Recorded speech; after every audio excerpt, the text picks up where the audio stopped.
estamos aqui na nossa aula 2 e nessa aula 2 nós já conhecemos um pouquinho aí da nossa didática, né? Nós já adentramos no seu conceito, nas suas características, nós já percebemos enquanto educadores o quanto é importante nós estarmos embasados na nossa teoria para que assim nós pudéssemos chegar com eficácia, planejamento e eficiência na nossa prática pedagógica. Para essa aula 2, nós temos como sugestão, para que você possa acompanhar a nossa aula, a unidade 2 do seu kit escolar, a unidade 3 e a 5. A gente pula a 4.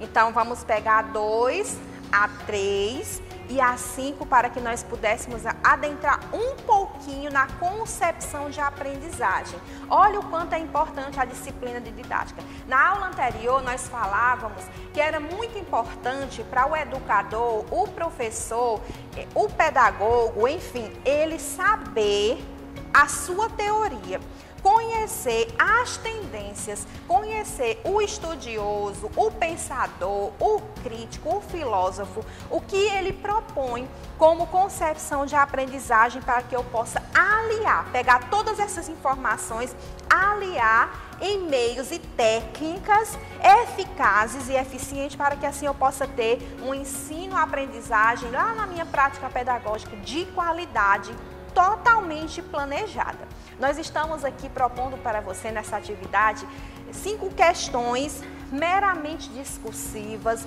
onde nessas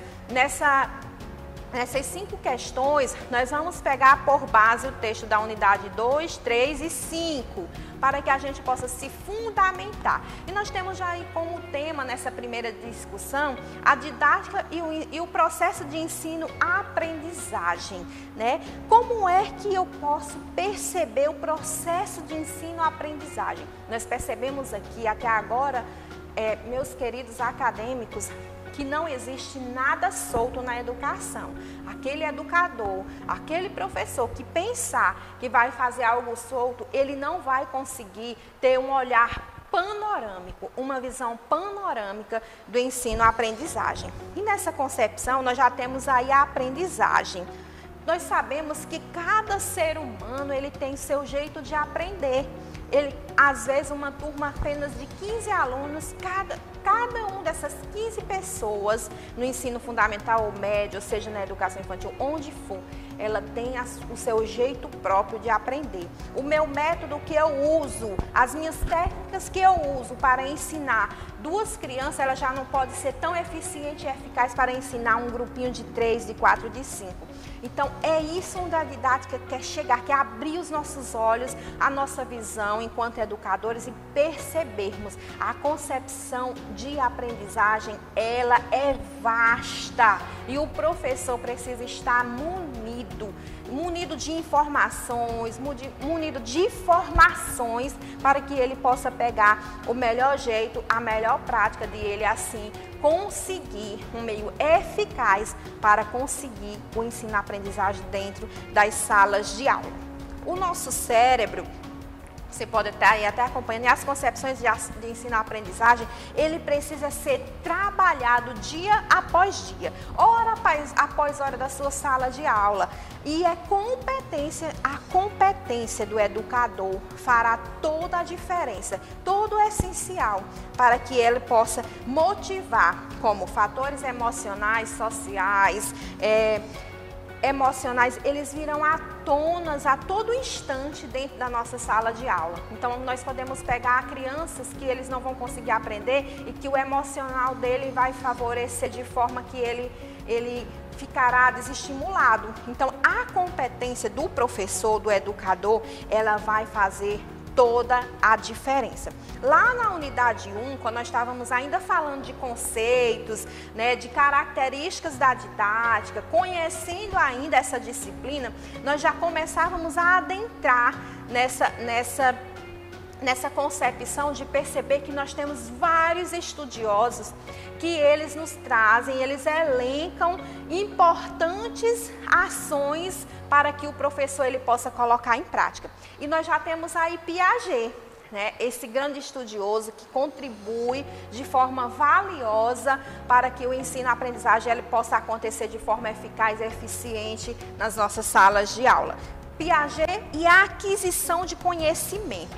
Ele busca que o conhecimento ele é construtivo, que todos os dias se constrói algo. Todos os dias eu, Viviane, posso construir o meu aprendizado. Todos os dias pode acontecer transformações e que a interação da criança com o ambiente, a escrita, a fala, o jeito de se portar vai fazer toda uma diferença para que essa criança, adolescente, jovem ou adulto possa conseguir esse conhecimento, possa adentrar com eficácia nesse aprendizagem, no ensino-aprendizagem. Logo a seguir, nós temos aí Vygotsky e o papel da imitação. Olha só o que ele vem nos dizer que é importante. Vygotsky, ele valoriza demais o papel da escola, é que a escola ela é essencial para que o aluno possa aprender e que ele aprende pela imitação. Então, assim, nós percebemos até aqui que com esses dois pensadores nós temos duas formas diferentes de aprendizagem. Piaget, foca na construção do conhecimento, que todos os dias nós podemos construir o nosso conhecimento. A todo instante na nossa sala de aula nós podemos construir juntos o conhecimento, claro que tudo planejado. E que fatores como emocional e social vai influenciar muito para o ensino-aprendizagem. Vygotsky já vem nos dizer que a valorização da escola, do papel da escola, o professor está bem embasado, formado, a sala de aula toda planejada, isso vai contribuir com eficácia para o ensino-aprendizagem e que o aluno, ele imita muito o que ele aprende na sala de aula. Então, o aluno, ele aprende pela imitação. Nós temos aí também Vallon e as relações sociais. O que Vallon vem dizer nas relações sociais, né? Que o ser humano, ele adquire o conhecimento por duas formas, pelo biológico e pelo social. O biológico é a necessidade do outro, a necessidade que eu tenho de estar com o outro para me aprender, a necessidade que eu tenho de me inserir com o outro nesse meio social, como ele vem dizer, nas relações sociais, na conversa, no papo do dia a dia, eu consigo adquirir a minha aprendizagem. E no social, né, que está bem imbuído aí no biológico. Se eu tenho necessidade do outro, então eu tenho que estar em sociedade para que o ensino-aprendizagem ele possa acontecer de forma eficaz. É isso que Vallon vem dizer em relação à aquisição de aprendizagem dos nossos alunos. E nós temos aí o famoso Gardner, né? E a teoria das inteligências múltiplas. Nós vamos adentrar um pouquinho aí nas inteligências múltiplas, né? Para que nós pudéssemos compreender, né, de forma eficiente o que Gardner vem nos dizer sobre as inteligências múltiplas, como é que a pessoa aprende. Cada ser humano tem um tipo de inteligência que ninguém é nato, que ninguém nasceu sem saber alguma coisa e que isso já brota de dentro para fora. Eu já nasço com aquela inteligência para que ela possa acontecer. Então, para Gardner, toda pessoa, todo ser humano, ele tem a sua inteligência própria, ele consegue aprender. Então, nós vamos adentrar um pouquinho nas inteligências múltiplas de Gardner. Vocês podem acompanhar aí nos slides, né? Nós temos aí a naturalista, né? A naturalista vai dizer que entender os seres vivos e a natureza. Então, se eu tenho essa concepção de compreender, é um tipo de inteligência. Nós temos aí a linguística, que é encontrar as palavras certas nas horas certas, nos momentos certos, então é um tipo também de inteligência. A musical, né? Eu consigo diferenciar diferentes tipos de som, por mais que sejam aqueles que não são muito conhecidos, aqueles que não são muito escutados, eu consigo compreender essa diferença. A lógica, eu trabalho com hipótese e essa hipótese é papufo para conseguir êxito, né? É a sinestésica, que é coordenar a sua mente com o corpo, né? Eu consigo ter esse equilíbrio, a sinestésica seria isso. A espacial é ver o mundo em 3D. Nós estamos aí na ala da tecnologia e a espacial ela traria isso, né? É ver com amplitude concretude, né, o conhecimento em 3D mesmo. A existencial, que é questionar o porquê vivemos ou porquê morremos, né, filosoficamente falando aí, né, existencial, por que eu existo, por que o ser humano vai morrer? Então eu compreender isso de forma natural, que isso vai acontecer. Nós temos também a interpessoal, que vai dizer que nós podemos entender os sentimentos e as motivações das pessoas, mesmo aquelas que são mais cabisbaixas, aquelas que são mais tristes, aquelas que têm umas realidades mais diferentes da nossa. Eu tenho essa concepção de compreender, de entender, né, os sentimentos dela. E a intrapessoal, que é entender a si mesmo, por que eu ajo de diferentes formas dependendo do contexto onde eu me encontro. Então, são essas as inteligências de Gardner, e que é muito importante para que o educador ele consiga